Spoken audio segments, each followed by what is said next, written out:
my bees. Hot. Oh, look who's here. And then we got Pitbull and the FBI agent. And you've got like a tie on.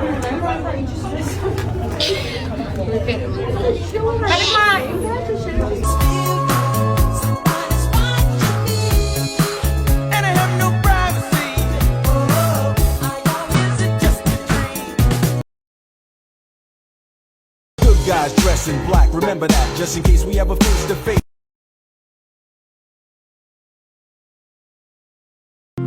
Love of mine, someday you will die, but I'll be close behind. I'll follow you into the dark, no blinding light. Sorry. It's okay. Not Romeo? Yeah. Approximately 17.6% of people will walk away from the love of their life. Oliver was about to be one of them.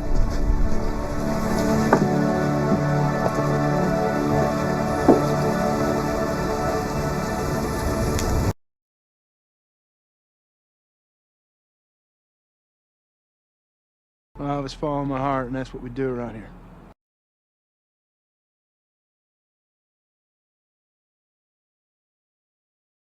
The heart is just a muscle. You heard it all before. They say the brain is made of water.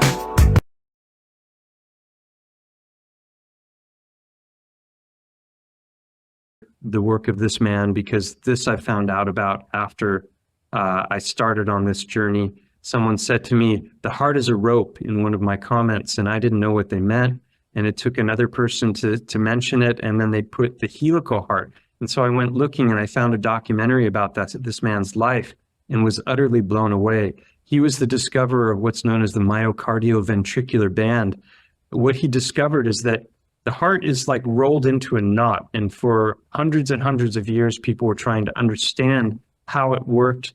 And we have all these models that are taught to cardiologists today that are completely erroneous because they don't understand the basic fundamental nature of the anatomy of the heart. And he cracked the nut on it and so what he does, this is just a little 1-minute video on his life. For those his name is Francisco Torrance Guasp. Yeah, Paco is his nickname. Paco. Yeah.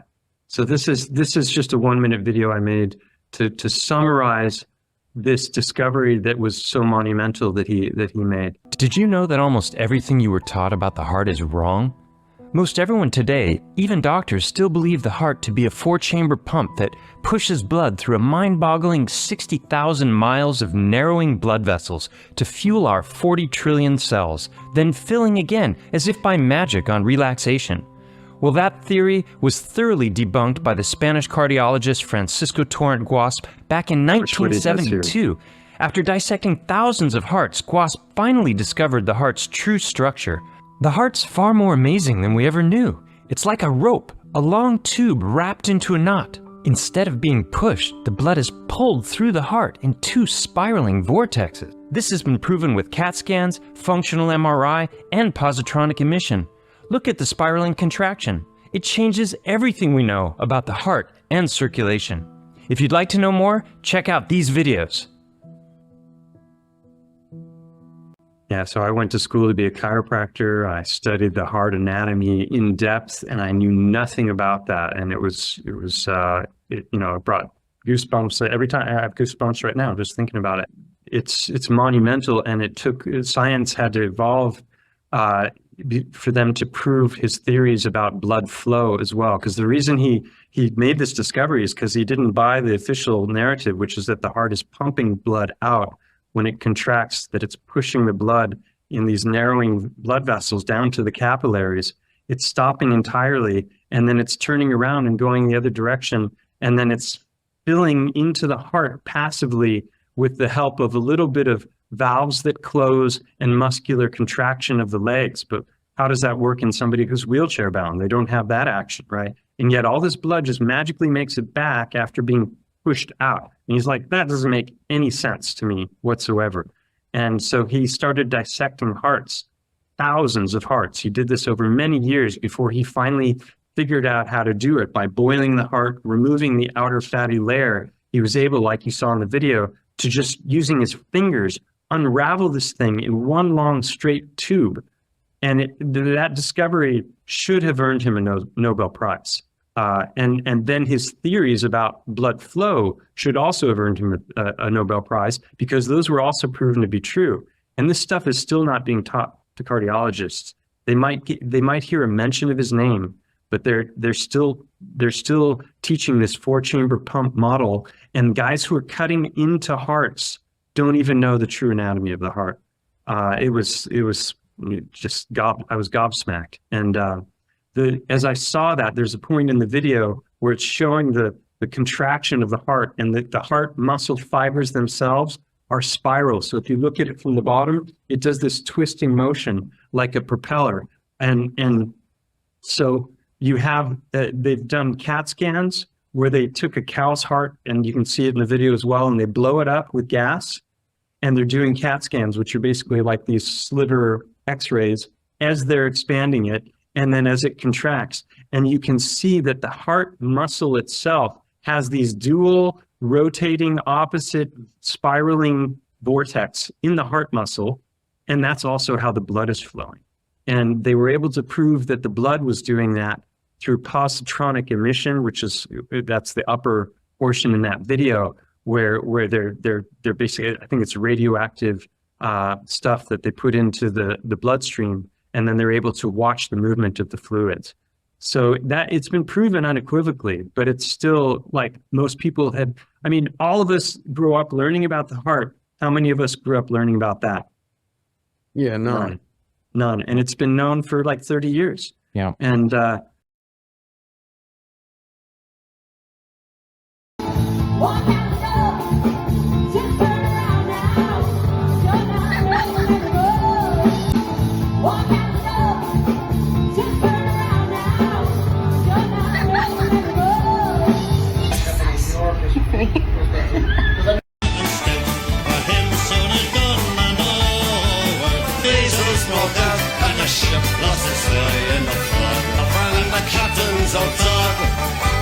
Ship's got a lock, oh Lord, what a shock. The boat it was turned right over.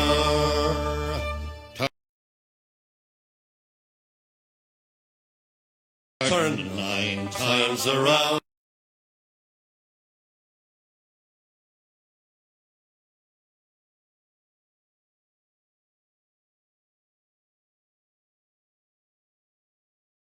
Look at your queen and find peace.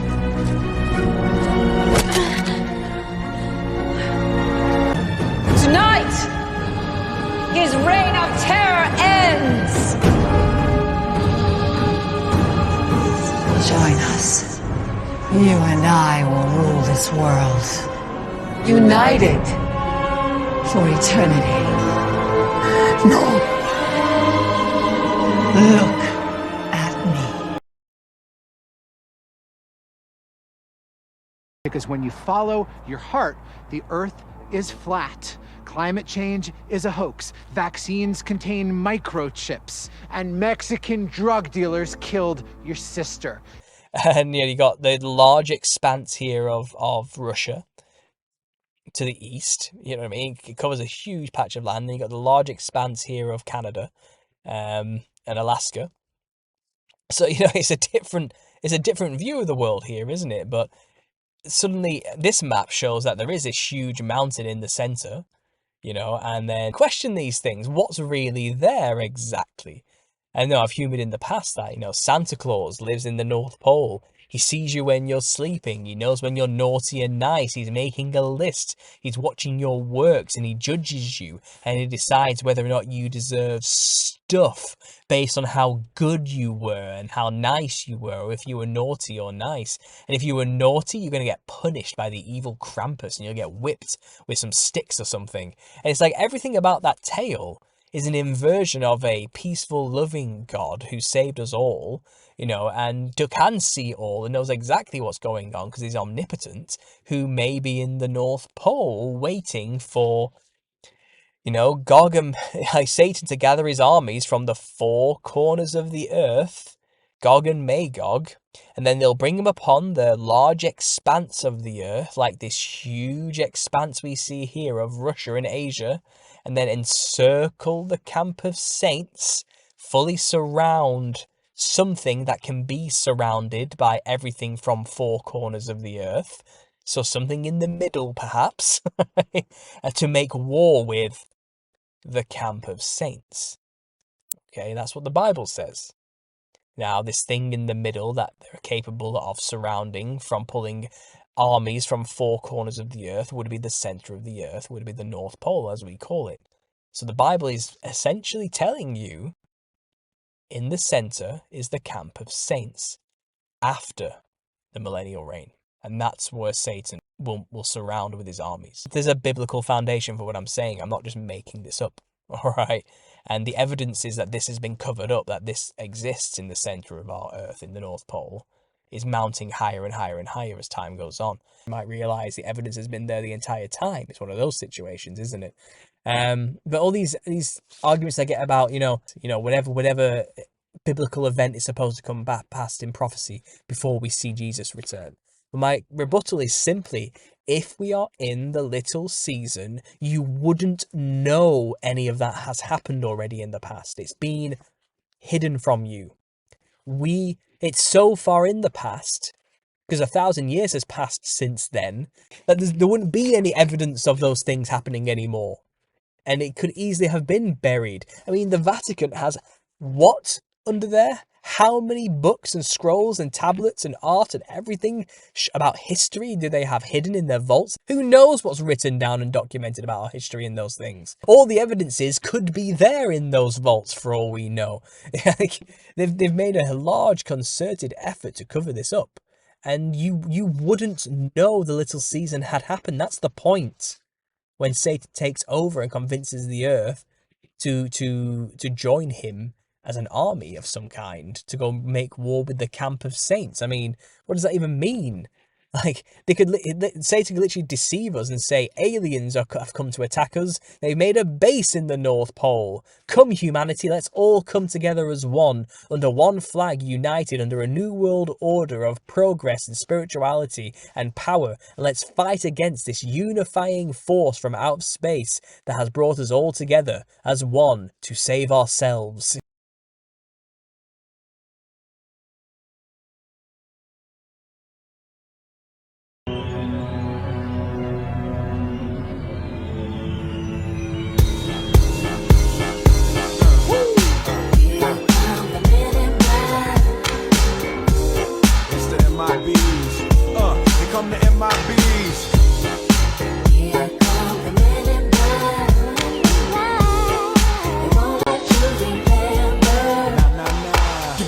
Dressed in black, remember that, just in case we ever face to face. You can imagine that kind of speech, can't you? You can imagine it, and that's how they would convince people to go make war with this thing in the North Pole. He'll just lie. He is the father of lies. He will spin a narrative in some way that makes it seem like what we are doing is a peaceful, loving, caring act of coming together as one to fight against a common enemy. And we see agendas like that in motion, do we not? We see this idea, the programming in media of humanity coming together as one to fight against aliens. How many films have been released with that theme? They're getting you ready for that concept, because I think that's the point. He's gathering an army to make war with Jesus. And maybe it's time for you all to take us seriously and literally, because where I'm from is fun and interesting, and the people are rich. Jesus never said the words, "I am God, worship me." Cool. He also never said, "I'm the Messiah," in perfect King James English. You want a Western sentence structure, but Jesus spoke in first century Jewish power codes, and his words made religious scholars want to slaughter him. He said he could forgive sins, a right reserved for God. He said he would judge the world, a right reserved for God. And he accepted worship and never once rebuked it, a right reserved for God. And he called God Abba, my father, over 160 times, and everyone knew what he was talking about. Jesus wasn't a prophet who pointed to God. He was God pointing to himself You don't get crucified for being a nice rabbi and a cool teacher and a prophetic moral lesson. You get crucified for claiming divine authority over every single soul on earth. And that's what he did. Not with slogans, not with mottos, but with raw scars.